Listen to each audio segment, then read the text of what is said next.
Matamgi Manipuri Wari asibu tabiriba khwai pumnamakpu taramna oppaga loinana ikoknona khurumjari. Ngasi amuk taminarasi Nungshiba-dagi Nungshibida 8th tangka.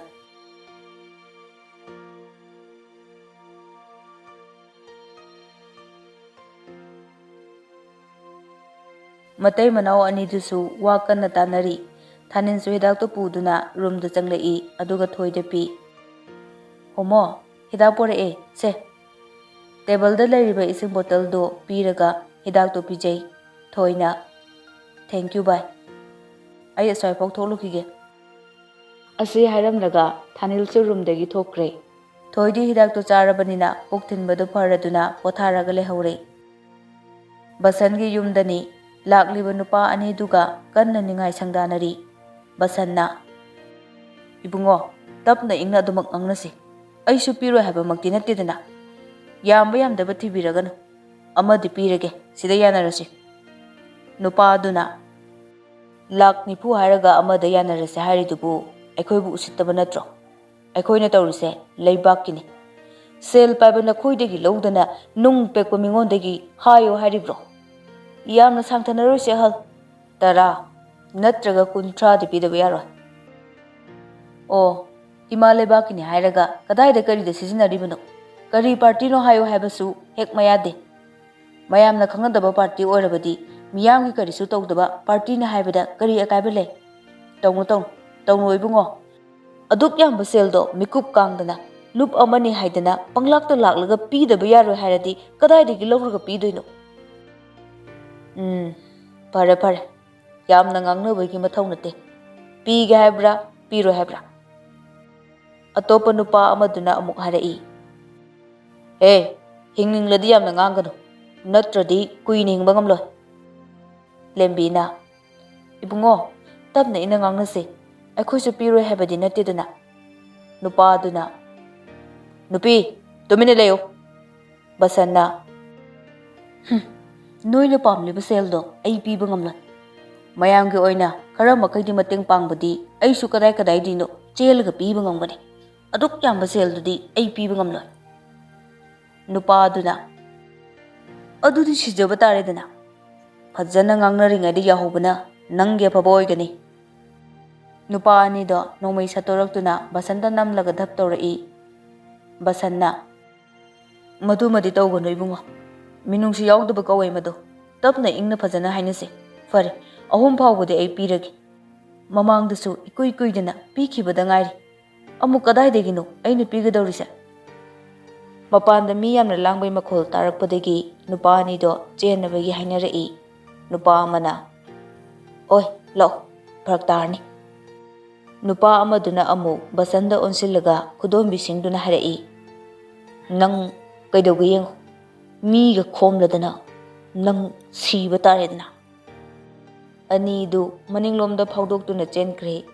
Mapandana ibemalna tawduna mi mayam ama lerami. Basanna.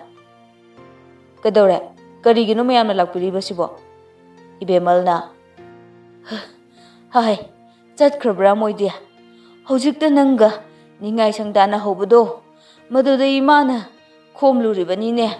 Chenkrabro. Basanna. Chatkre. Kariya. Chatkare. Kadomda chatke. Hera. Mi usittaba. Mayam. Lot kreye. Amukta thise. Mayam. Amukta thise. Ima. Amukta makelangi nukadoroge. Ayoromlani. Ima na mi mukhomluribasibu karigino. Engonda mu patanungda tholakpasu yai haibase. Khangdabro imabo. Makoina hekta. Usittaba yabro ichadabo. Makoigi khoni ro khoisibo. Punna. Matang charingaida warak hogadabanine. Asumna mayamdu langduna hankre. Basandi kari thoklagadabano khanbada matha sana lehawi. Lembina. Baba, ising puthururo. Kokse yam sare ai. Kita ingba yabra yingki. Lembi ising glass no malok thokluraga basanda pi. Lembina. Baba, ani du yam saungna chatki tungda phatanungda nguthoklabadi kamdongnya. Moina bu kari tobu ngamni haige. Aigisu Masa mau phaba icha nupa ani leiridana. Yengnahanba taredana mama. Singnarubadane afaba kaisu oroye baba. Moidine lona leibani. Ekoina phongna leiba. Mangjadoise akoi khaktane. Icha ani sida amu phatanungda thoklabadi. Ibungo chawbadusu thoklaani. Aigi icha nupa ani sidabu mina pak hekta lakjaba ngamgadrane mama. Midi khulai pai minungsi leitiye. Aigi ichadi khulai paibegi mathau tade. Minungsi su watana le mapa aigi I yauri. Khulai budi ichana kigadobo nate. Kiro. Se wagan nasa soknabane. Adugi saruk nungaina leitho. Achawbana kari numitano lakani habado. Lakliba Sunday sidara. Hoi, Sunday sidani. Oh, thoibegi manaktasu jattaba phana kuramlani ne mama. Mathanta mabukningdo nusiramlani. Handaki hapta sida jatnaba tawsi. Hoi, phana nungaina bu leibadi malida. Phone tawba khudingi ne harau harau adum leirami. Mi su khanadraba male handakti I pawsu amata tadi. Lam lapanara kaino khangdi. Khatnasanu. Phunasanu nupani dana miyoy base khonglaga khangban hingbada sukluraba matam sida sonthaduna legadaba matam nate angam bu chatat nadana chagadaba langjadaba kina nolukna chatpa haibadine mamang matamgi wani haujiktine madu yadrene mama isha phawba thajanadraba matamni ne hujikse somdana exam loiba numitni hostel da leminariba second semester kangbudugi party macha amatawi Haukiba numit nini humni marini du thoiga thaninga hanagum khatna khidre naknaba marup amagum loinaraga leire leiriba pukhi achawbadugi mapangi lampak machadudani mayamdo irang langnei nupa ngaktagi hostel lina thakpisu adum yawi ojana di warning tawi ngauraga phatanungda torokadra pakhatpagi yam hena di tawdanaba sinarai khara amana thongba thakpa tawri angauba atauba athongba makhal matheni Mayamdu chaba thakpa hore khara amana ni sapan basu hongnare nupa amana ngasi de aidi full dane thaise aduga nufi khanaba hauki nungsi phongdokpa ngamdaba nupi ama ngasi de phongdokke nupa amana amuk harai aisune ngasi di ningba yamna kai aigi punsigi ahanba lafto mi matu oramle yang saidai manina ha keva mi matu nupado amukum lai hoi mau oramle haba isam samna mau singse phone amamam paisilaga langjadraba pakhang aikhoigi thamoise thugai bi sanaramle aidang oramloi khange aigumba kaina maisa langamdoise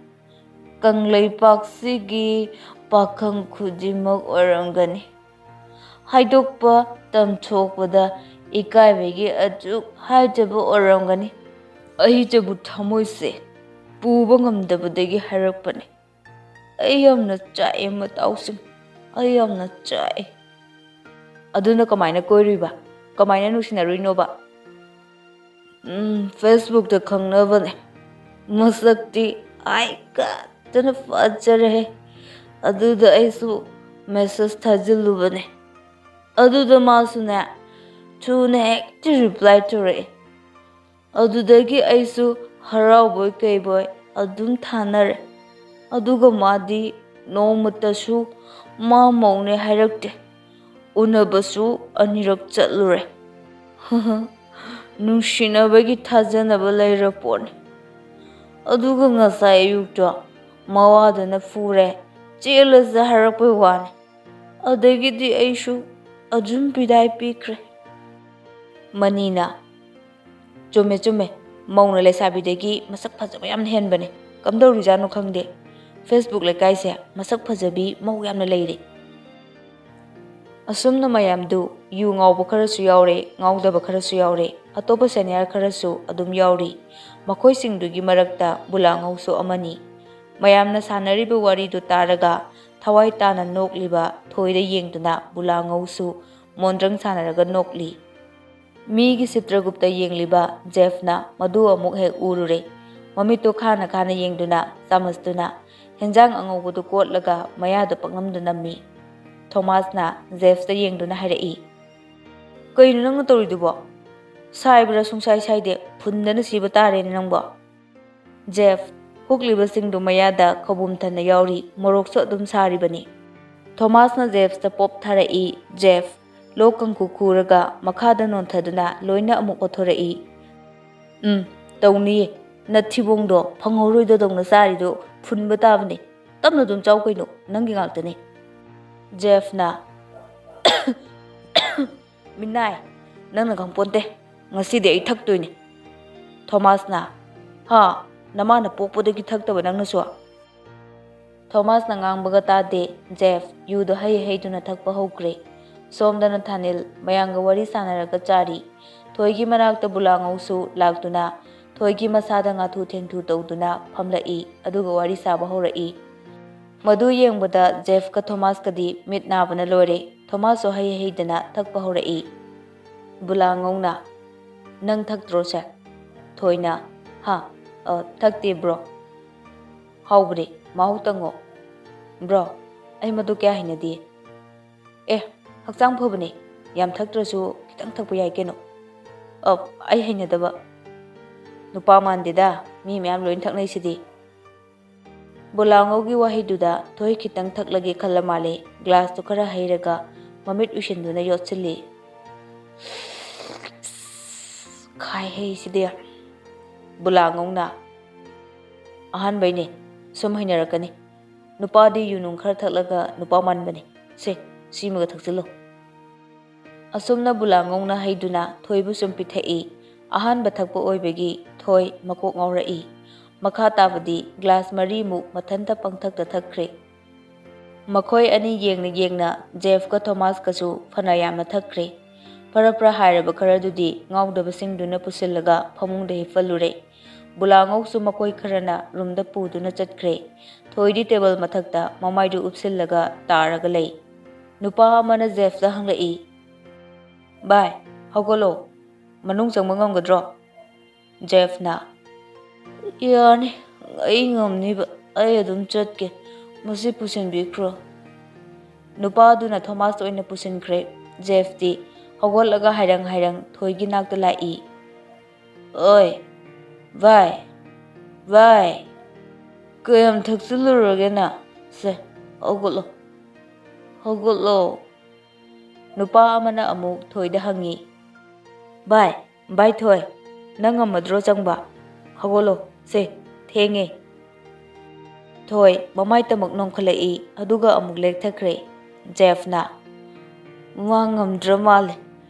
ꯑꯩ ꯊꯥꯡꯒꯠꯀꯦꯁꯦ, ꯅꯪ ꯆꯠꯊꯣꯛꯑꯣ." ꯅꯨꯄꯥꯗꯨꯅ "ꯑꯁ, ꯅꯪ ꯐꯥꯎꯕ ꯆꯨꯝꯅ ꯆꯠꯄ ꯉꯝꯗ꯭ꯔꯦ, ꯍꯟꯇꯣꯛꯎꯁꯦ, ꯑꯩ ꯊꯥꯡꯒꯦ." ꯇꯟꯖꯥꯗꯨꯗ ꯊꯥꯅꯤꯜꯁꯨ ꯐꯠ ꯆꯪꯂꯛꯏ꯫ "ꯚꯥꯏ, ꯌꯥꯔꯅꯤ, ꯑꯩ ꯑꯗꯨꯝ ꯄꯨꯁꯟꯈ꯭ꯔꯒꯦ." ꯅꯨꯄꯥꯗꯨꯅ "ꯍꯣꯏ ꯚꯥꯏ." ꯊꯥꯅꯤꯜ ꯊꯣꯏꯕꯨ ꯊꯥꯡꯀꯠꯂꯒ ꯃꯈꯣꯏꯒꯤ ꯔꯨꯝꯗ ꯆꯪꯈ꯭ꯔꯦ꯫ ꯖꯦꯐ ꯃꯃꯤꯠꯇꯨ ꯀꯨꯞꯇꯕ ꯃꯈꯩ ꯌꯦꯡꯂꯒ ꯉꯥꯡꯂꯛꯏ, "ꯍꯥꯏ, ꯃꯤ ꯎꯁꯤꯠꯇꯕ, ꯒꯦꯖꯥꯎ, ꯑꯃꯨꯛꯀꯁꯨ ꯍꯥꯏꯒꯦ, ꯒꯦꯖꯥꯎ.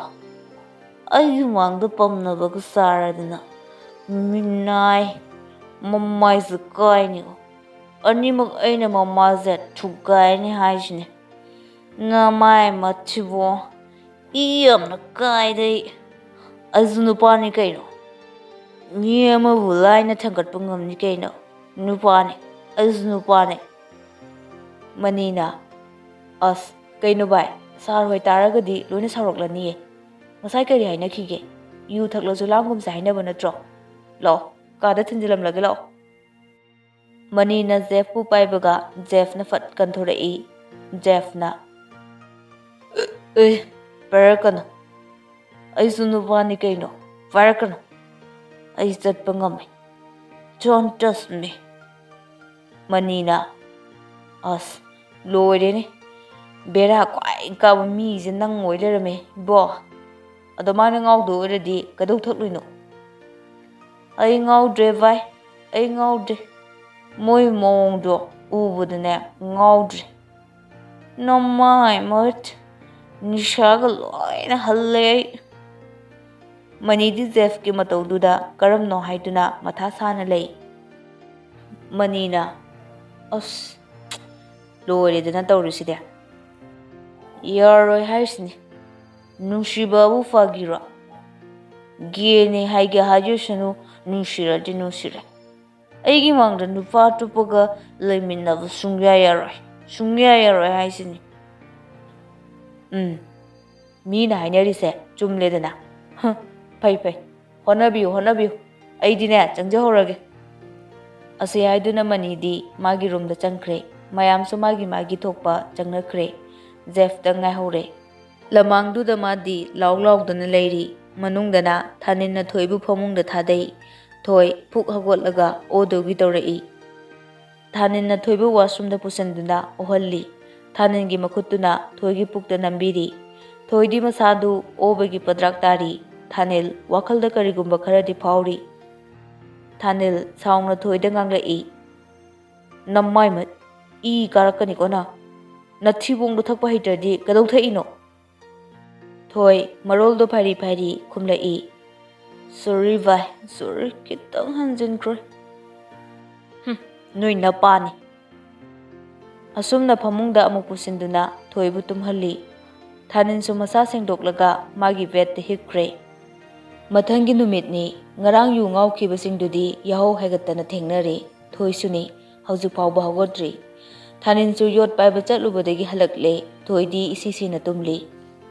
Thanin na oi homo si robo nangbo hagotpa yadribo. Thoi karimata khumlakte. Thanin changchinduna thoigi masado nomlaga amuk hawdoi. Thoi urum mamito panglaga haidai. Ay ngamdre hagotpa. Asi haramlaga thoi mamito amu usinkre. Thanin na tumo pung nipan tarabani ko tumo nathibongdo lawini. Wahai kharado haramlaga Thanin iruluba washroom da changkre. Loiraga tholakpadasu thoidi adamak tumlaga lerami. Handakti Thanin washroom dagi isingmak ama lawruraga thoigi mamaida haijili. Thoi khangprek khangi phuk hagotlaga phammi. Thanin na tumning kodana. Thoi na nang na thau kai lege aina tumbada. Ithau kari lege ka haine. Mitse yamna naba khangaba. Thoi yamna kena tanbagi khonjel da harai. As ayam tumningi haba.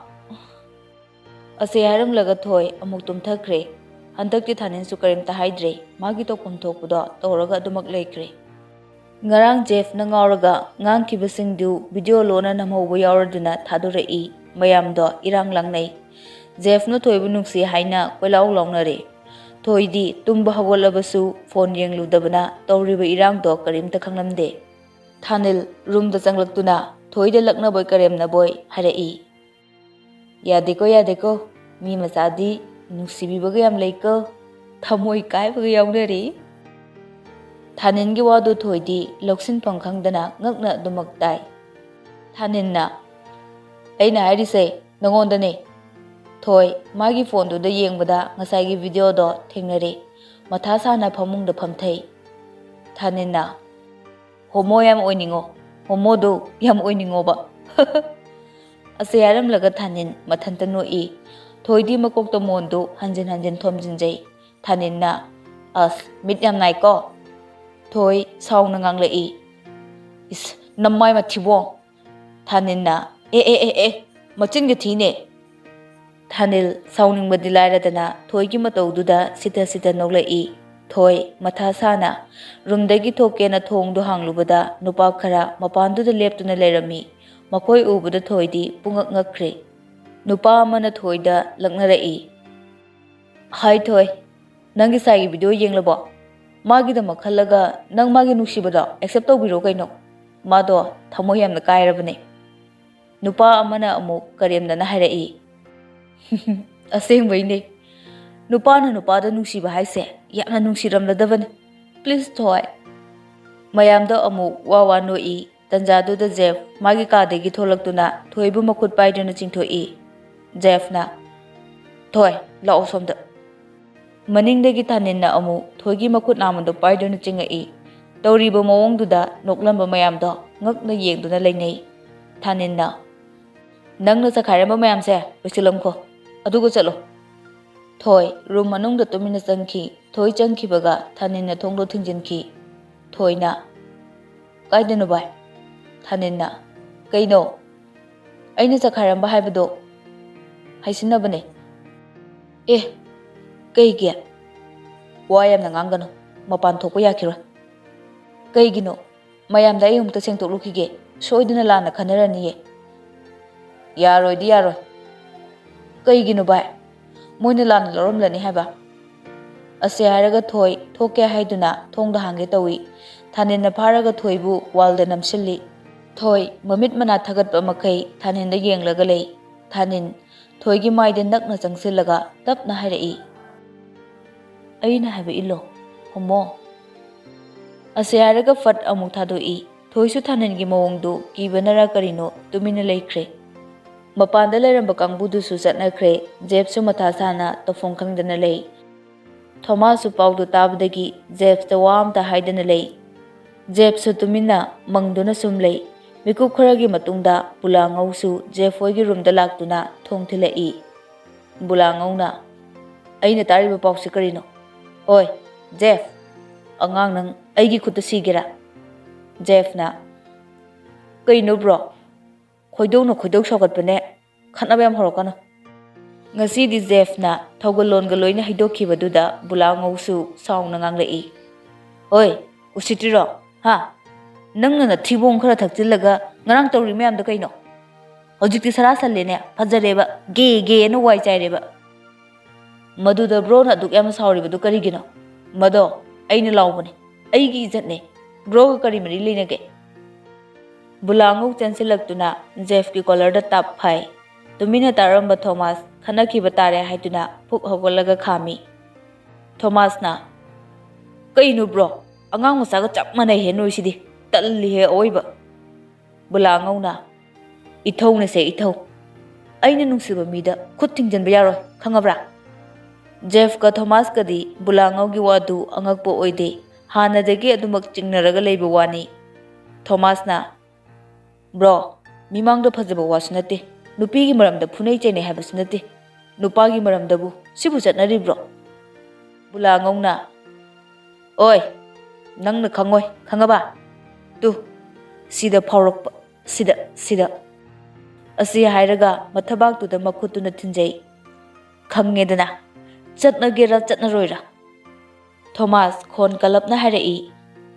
Aisu phawe sida aisu phawe khangaba nakhoina thandana tiye noi dongna aidine mapan thoktiye phajaba thabak losibo nupi ne hayo sekna dana munna dana longna se thoidi nupane aikhoi gi thamoi da phawrak nungsiba je phagi nate adu orabasu chatnaba yaba nungsiba nate manglaga adumak tokradabane khangabra mimangda thokumse ikai ge haiba wahai se mire inthi nungaina ngangnabro.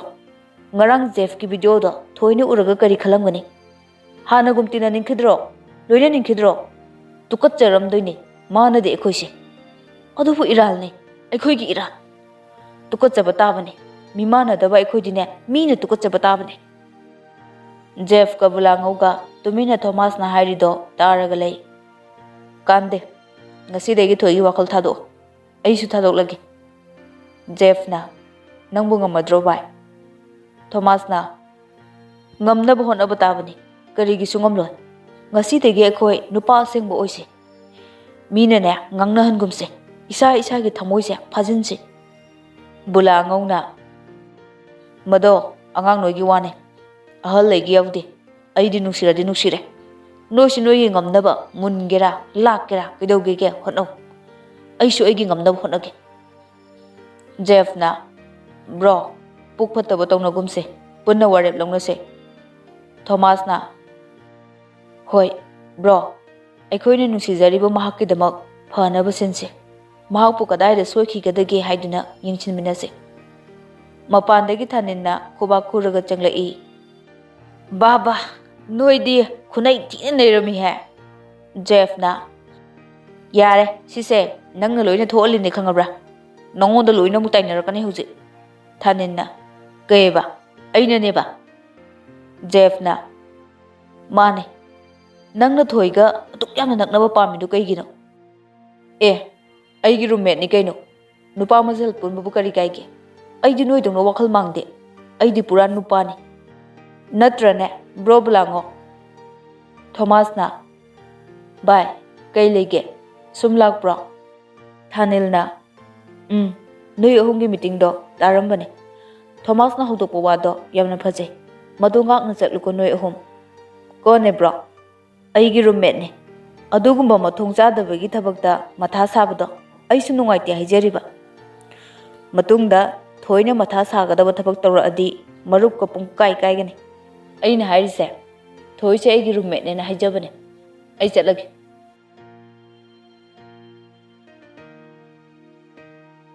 Matang asida aigi nungsiraba listener singdagi kainanabu yathang lawjari. Makha tabda saru hayang punna taminarasi.